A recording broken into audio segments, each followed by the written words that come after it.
ओम हर हर महादेव। आप लोगों को देवी भागवत कथा सुनाने जा रही हूँ। इस कथा को जो श्रवण करेगा वो सभी पापों से दूर होके और अंत में मोक्ष को प्राप्त करेगा।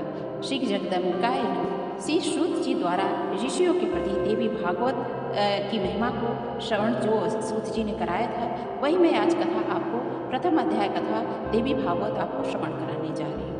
इससे पहले आप यदि हमारे चैनल पर नए हैं तो कृपया करके लाइक करिए, सब्सक्राइब करिए और शेयर करिए और लास्ट में जय माता दी अवश्य लिखिएगा।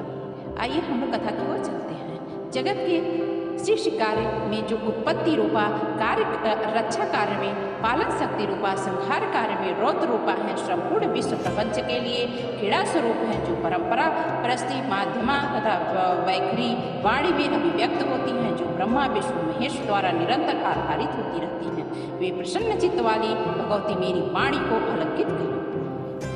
बदरिका श्रम निवासी प्रसिद्धि ऋषि श्री नारायण तथा नरों में श्रेष्ठ नर भगवती सरस्वती और महर्षि वेदव्यास को प्रणाम करने के पश्चात ही जय इतिहास पुराण आदि सदग्रंथों का पाठ प्रवचन करना चाहिए। ऋषि बोले, हे सूत जी महामते, हे महाव्यास जी, आप दीर्घजीवी हो। आप हम लोगों को नाना विधि पूर्ण प्रदायिनी व मनोहारिणी कथाएं सुनाते रहते हैं। भगवान विष्णु के सर्व पाप विनाशक परम पवित्र एवं अवतार कथाओं से संबंधित अद्भुत चरित्रों को हमने भक्तिपूर्वक सुना। इसी प्रकार हमने भगवान शिव के अलौकिक चरित्र तथा भस्म और रुद्राक्ष के ऐतिहासिक महात्म्य का श्रवण किया। आपके मुखारविंद से किया हमने। हम लोग अब ऐसी परम पावन कथा सुनना चाहते हैं जो बिना प्रयास से ही मनुष्य को भोग एवं मोक्ष प्रदान करने में परिपूर्ण सहायक हो। हे महाभाग, अतः आप उन कथा का वर्णन करें जिसके द्वारा मानव कलयुग में भी सिद्धियां प्राप्त करें, क्योंकि हम आपसे बढ़कर किसी अन्य को नहीं जानते हैं। जो हमारी शंकाओं का निवारण कर सके हम उन्हीं को जानते हैं। सूत जी बोले, हे महाभाग ऋषियों, आप लोग ने लोक कल्याण की भावना से अत्यंत उत्तम प्रश्न किया है। अतः मैं आप सभी के लिए समस्त शास्त्रों को जो सार उसे पूर्ण रूप से बतलाऊंगा। समर्थ तीर्थ पुराण और व्रत अपनी श्रेष्ठता का वर्णन करते हुए तभी तक गर्जना करते हैं जब तक मनुष्य श्रीमद् देवी भागवत सम्यक रूप से श्रवण नहीं कर लेते। मनुष्य के लिए पाप रूपी अरण्य तभी तक दुखप्रद एवं कंटकमय रहता है जब तक देवी भागवत रूपी परशु कुटार को उपलब्ध नहीं हो पाता। मनुष्य को उपसर्ग ग्रहण रूपी घोर अंधकार सभी तक कष्ट को पहुँचाता है जब तक भी भागवत रूपी सूर्य उनके सम्मुख उदित नहीं हो जाते। ऋषिगण बोले, हे वक्ताओं में श्रेष्ठ महाभाग सूत जी, आप हमें बताइए कि श्रीमद् देवी पुराण कैसा है, उसके श्रवण की विधि क्या है, उस पुराण को कितने दिनों में सुनना चाहिए, उसके श्रवण की अवधि में पूजन विधान क्या है, प्राचीन काल में किन किन मनुष्यों ने इसे सुना, जिनकी कौन कौन सी कामनाएं पूर्ण हुई। सूत जी बोले, प्राचीन काल में पराशर ऋषि द्वारा सत्यवती के गर्भ से विष्णु के अंश रूप स्वरूप मुनि व्यास उत्पन्न हुए। उन्होंने वेदों का 4 विभाग करके उन्हें अपने शिष्यों को पढ़ाया। पतितों, ब्राह्मण धर्मों, विद्याध्ययन के अधिकारियों, स्त्रियों और दूषित बुद्धि वाले मनुष्यों को धर्म का ज्ञान कैसे हो। मन में ऐसा विचार करके भगवान बादरायण व्यास जी ने उन्हें धर्म ज्ञानार्थ पुराण संहिता का प्रणयन किया। उन भगवान व्यास मुनि ने 18 पुराणों एवं महाभारत का प्रणयन करके सर्वप्रथम मुझे ही पढ़ाया। उन पुराणों में श्रीमद् देवी भागवत भोग एक मोक्ष को देने वाला है। व्यास जी ने राजा मेजन को यह पुराण स्वयं सुनाया था। पूर्वकाल में इस जन्मेजन के पिता राजा परीक्षित तक्षक नाग द्वारा काट लिए गए। अतः पिता की अंशुबुद्धि शुभ गति के लिए राजा ने तीनों लोकों की जननी देवी भगवती का विधिवत पूजन अर्चन करके 9 दिनों तक व्यास जी के मुखारविंद से इस देवी भागवत का पुराण श्रवण कराया। इस नवाह यज्ञ के द्वारा संपूर्ण जो हो जाने वाले पर राजा परीक्षित ने उसी समय दिव्य रूप धारण करके देवी का शालोक्य प्राप्त किया। राजा जन्मेजन अपने पिता की दिव्य गति देखकर और महर्षि वेदव्यास की विधिवत पूजा करके परम प्रसन्न हुए।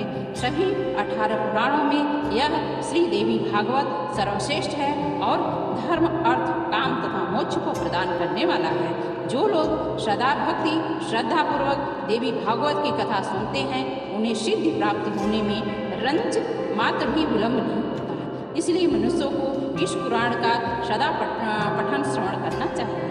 पूरे दिन के आधे समय तक, चौपाई समय तक, मुहूर्त भर अथवा एक क्षण भी जो लोग भक्तिपूर्वक इसको श्रवण करते हैं उनकी कभी भी दुर्गति नहीं होती।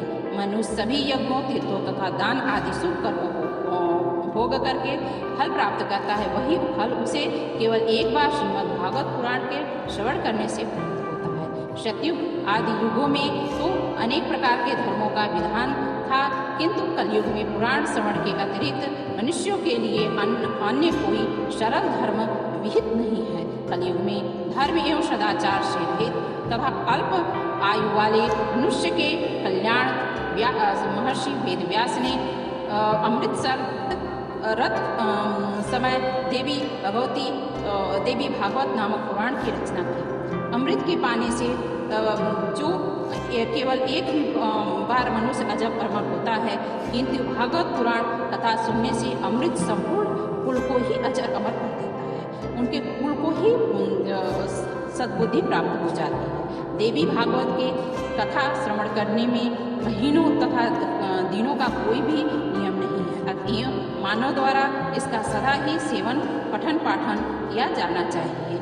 अश्विनी, चैत, माघ तथा आषाढ़ इन महीनों में चारों नवरात्रों में इस पुराण का श्रवण विशेष फल प्रदान करता है। अतएव श्रीमद् देवी भागवत का यह नवाब यज्ञ समस्त पुण्य कर्मों से अधिक फलदायक होने के कारण मनुष्य के लिए विशेष पुण्यप्रद कहा जाता है। जो लोग कलुषित हृदय वाले, पापी, मूर्ख, मित्रद्रोही, वेदों की निंदा करने वाले, हिंसा में रत और नास्तिक मार्ग अनुसरण करने वाले मनुष्य हैं, वे ही कलयुग में इस नवाह यज्ञ के अनुष्ठान से प्रवृत्त हो जाते हैं। जो मनुष्य दूसरों के धन तथा पराई के लिए लायित रहते हैं, पाप के बोझ से दबे हुए हैं और गौ ब्राह्मण देवताओं की भक्ति से रहित हैं, वे ही इन नवाह यज्ञ से शुद्ध हो जाते हैं। जो फल कठिन तपस्याओं, व्रतों, तीर्थ सेवन, अनेक विधि, दान, नियमों, यज्ञों, हवन एवं तप आदि के